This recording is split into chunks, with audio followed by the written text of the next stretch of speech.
The microphone of this camera is built into the front, a pinhole sized microphone.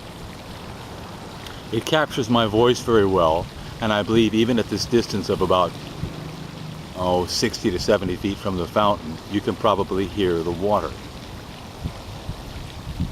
For the next shot, we will go down to the white wall right there and do another zoom out and zoom in, and then we're going to get closer and closer to the fountain, right to the very rim, even if we splash the camera a bit. Okay, zoomed out, set for full sunlight,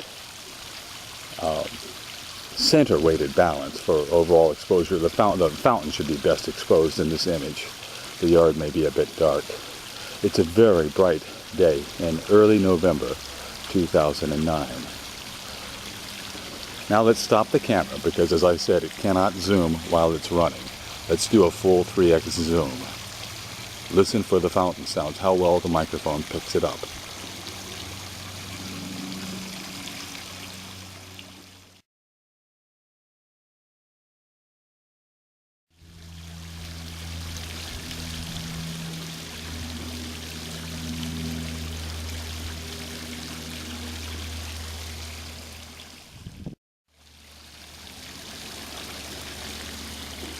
We're probably about 30 feet away from the fountain, and I believe I'm fully zoomed in. Let's zoom out again, and then go downstairs and put the camera on the rim of the pool, and maybe even on the rim of one of the bowls.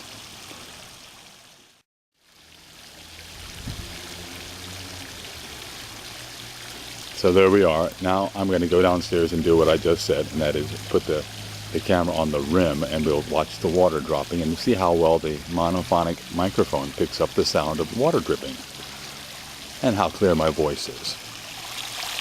Now we're sitting on the rim of the fountain's pool, and water droplets are splashing and probably going to get on the lens. Just tiny little droplets.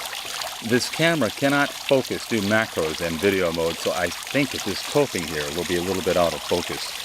But the water, let's see if I can pan up. I'm using a little miniature tripod, it's not fluid. Pan up a bit.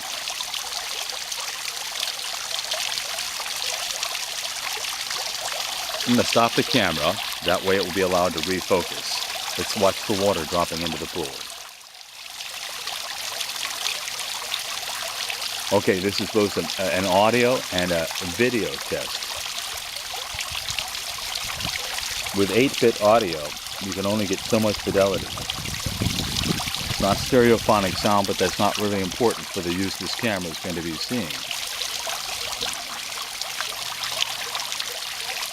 Let's try another shot now. Let's aim it upward at the lower bowl. So there, the water is dripping off of the rim of the lower bowl.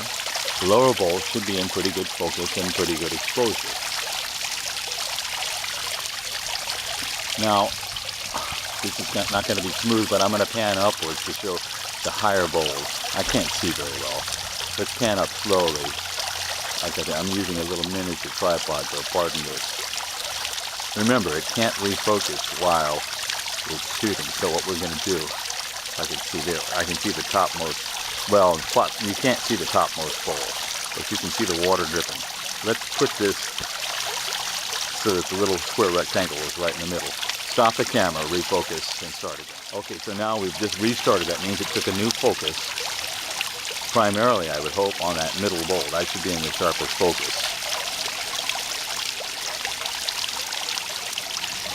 Now, before I do the rim, which is a little bit dangerous because of the splashing water, let's just pick the camera up. Pardon the seasickness motion.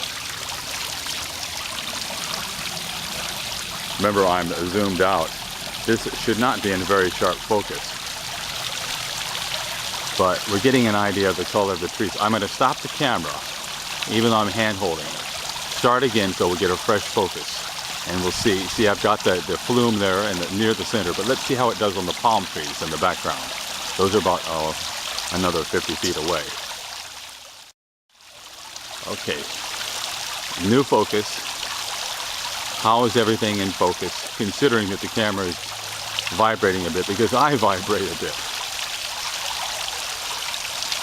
a quick pan down.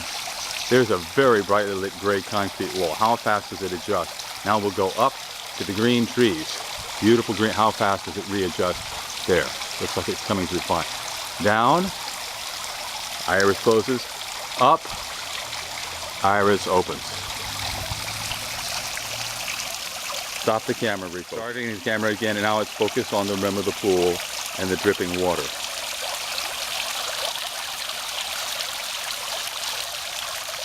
Let's see, that center pedestal. Let's see what that looks like. Let's refocus. And pan up slowly. Now, this may be out of focus. I'm about 24 inches, so let's stop and refocus. Okay. But I can't see in the light. It's too bright out here. But very likely I've got some tiny droplets of water on the lens. But you should be able to see the water dripping clearly off of the rim of the bowl. This should all be pretty much in focus. Now let's go up to the higher bowl. There's the very highest bowl where the water comes out. Let's refocus. Stop. Start again. Should be in focus. Now, without changing anything, I'll just pan down slowly. Sorry for the slight roughness. Let's do this. This is a little risky. Let's put the camera tripod on this rim here and see if the camera survives. Okay, we're on the rim now, and I'm probably getting droplets of water on the front of the camera. I'm going to dry it off right away. And then for a closing shot, let's get a close-up of the top of the fountain spurting water.